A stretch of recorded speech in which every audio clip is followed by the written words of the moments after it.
Well, to be honest, you never know the আমরা বাংলাদেশকে গণনায় ধরি না।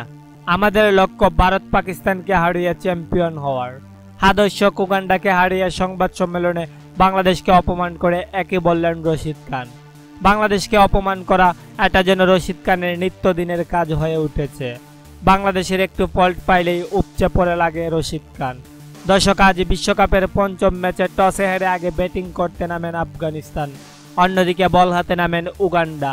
এদিন উগান্ডার বোলারদের পিটিয়ে গুরবাজ ৪৫ বলে ৭৬ রান ও ইব্রাহিম জাদরানের ৭০ রানের উপর ভর করে নির্ধারিত ওভার শেষে ৫ উইকেট হারিয়ে আফগানদের সংগ্রহ ১৮৩ রান।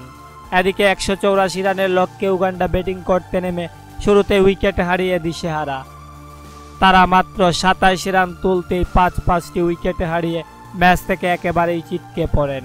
এদিকে এত সহজভাবে উগান্ডাকে হারিয়ে রশিদ খান সংবাদ সম্মেলনে এসে বলেন, উগান্ডা অনেক ভালো দল, তারা বাংলাদেশের মতো সুযোগ পেলে বাংলাদেশের চেয়ে ভালো খেলত।